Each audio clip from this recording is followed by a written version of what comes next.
दोस्तों, नमस्ते प्रणाम। हम किरण शर्मा, हम मंजू शर्मा अपना चैनल पर सबके स्वागत करै छी। नमस्ते प्रणाम सब चाची दीदी माय भौजी जते कोई सुनबे सबके प्रणाम।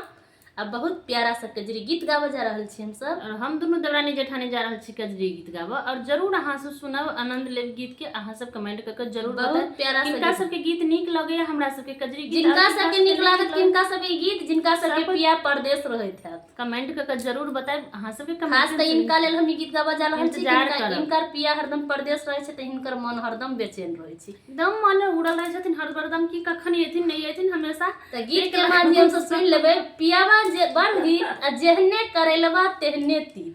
पियावा बड़ हित होय छै त जेहने करेलवा तेहने तीतो लगे छै। फिर मनाबे त वह छथिन ना, तीतो प्यारा सा गीत गीत पिया छै। पिया होय छै। अगर 2 दिन के लेल प्रदेश जाए तो आ 6 महीना के लेल जाए तो या तो हुनके हमेशा रहे छथिन। जब से बरसई सावन बदरिया बोली बोलै कोइलिया ना। जब से बरसई सावन बदरिया बोली बोलै कोइलिया ना। बोली बोलै कोइलिया ना। बोली बोलै कोइलिया ना। जब से बरसई सावन बदरिया बोली बोलै कोइलिया ना।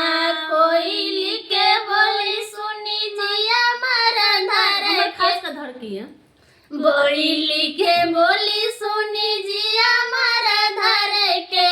कोइली के बोली सुनी जिया मर धर के। पिया परदेश गमावे ना। पिया परदेश गमावे ना। कहिया अइबा हो मोर सबरिया नैन तोरेला तरसैया ना।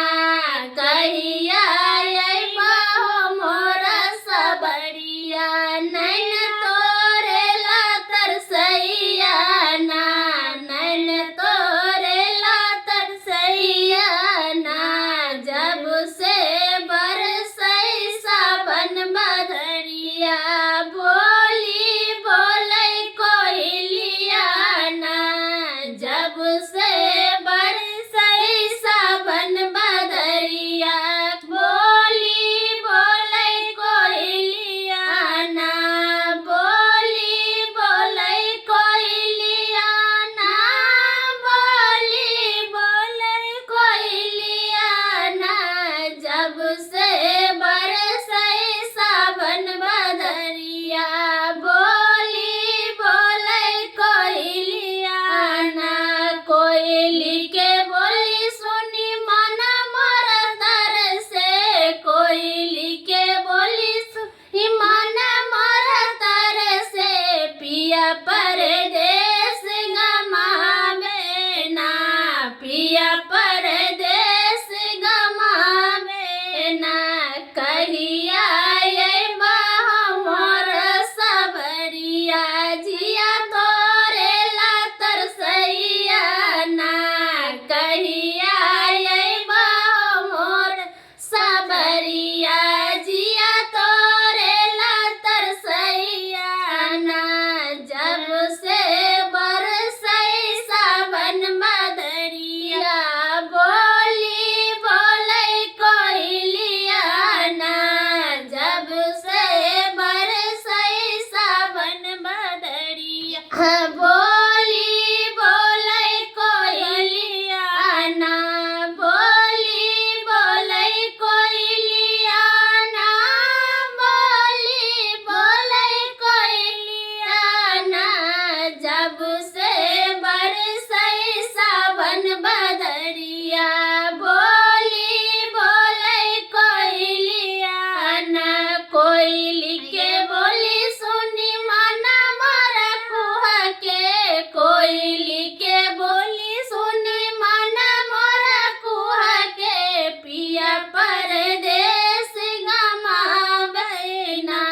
पिया परदेश गमावे ना। कहिया अइबा हो मोर सबरिया नैन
सबके बरला दिल धर के जरूर कमेंट करके बताएं और केकरा सबके सबसे बेसी इनके धड़कैत रहे आ छै। किनका सबके बर प्रदेश रहे छथिन ओहो कमेंट करके बताएं। अहाँ सबके कमेंट के जरूर हम सब तोरे नहीं इंतजार करब। बतेतौ।